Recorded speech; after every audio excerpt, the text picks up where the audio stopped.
Je ne vais pas débaptiser cette fois-ci la chronique de la CDC, de la Corporation de développement communautaire de la MRC Pierre de Sorel avec Mathieu Brochu. Salut! Salut Alex! Et avec comme invité cette semaine, c'est Geneviève Desrosiers, elle qui est coordonnatrice de l'action bénévole et défi cancer du Centre d'action bénévole du Bas-Richelieu. Salut Geneviève! Allô Alex! Merci d'être avec nous autres cette semaine parce qu'on sait que le Centre d'action bénévole du Bas-Richelieu a plusieurs tentacules, je vais dire comme ça, plusieurs façons d'aider les gens dans notre communauté. Ces temps-ci, ce qui d'ailleurs vous préoccupe, c'est les enjeux concernant, je pense, les visites d'amitié. Tout d'abord, qu'est-ce que c'est une visite d'amitié?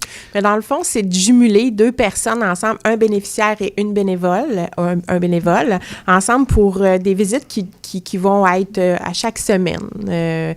Ça peut être des appels téléphoniques aussi.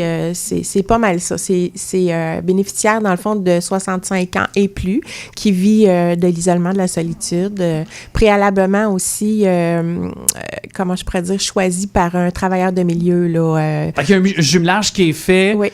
Puis on prend le temps de bien... Exactement, oui, dans le fond, de bien savoir qui est le bénéficiaire, ce qu'il y a comme problème aussi, parce que peut avoir des problèmes cognitifs, des problèmes de mobilité, des choses comme ça. Donc, mais de savoir aussi ses champs d'intérêt, parce que c'est important de faire un jumelage où ce que les deux personnes vont avoir un plaisir à être ensemble. C'est ça. Et j'imagine que c'est pas tout le monde non plus qui, de par sa réalité, a nécessairement besoin d'autant de visites. Tu sais, ça dépend toujours de la situation de la personne. Donc, au niveau de la demande, peut-être, de la fréquentation, de la fréquence de rendre visite à la personne, vous allez faire un meilleur jumelage aussi, là, selon les enjeux. Exactement. Et est-ce que, justement, le profil a disons, changé avec le temps ou depuis le début de la pandémie, de ces visites d'amitié? Ça a augmenté la demande? La demande a augmenté, mais je pense qu'on vit dans la société des enjeux avec les personnes âgées, là, les aînés. Là. Les visites d'amitié, dans le fond, dans le temps de la COVID, eux se sont un peu transformés au niveau plus téléphonique. Ça se faisait quand même téléphoniquement, mais présentement, j'ai énormément de demandes, mais j'ai peu de bénévoles. Parce que c'est quand même un service qui ça demande une constance. Et puis, on crée des liens, hein? Oui. Fait que c'est pas des choses qui peuvent se faire sporadiquement, aléatoirement, sans trop... Épisodique, il y a un minimum de niveau d'engagement. Exactement. Donc, c'est pour ça que je crois que c'est plus difficile de trouver des bénévoles, quoique... Ce qu'on a aussi comme enjeu, c'est le recrutement de bénévoles. Alors, les gens qui veulent donner, justement, on peut s'informer auprès du Centre d'action bénévole. Exactement, téléphoner au Centre d'action bénévole, excusez-moi. Et puis, peuvent faire aussi le poste. Mon poste de travail, moi, téléphonique, c'est le 209. Donc, ils peuvent m'appeler directement pour poser des questions, savoir ce que c'est en fait. Et rappelons le numéro peut-être aussi. C'est le 450-743-4310 et le poste 209.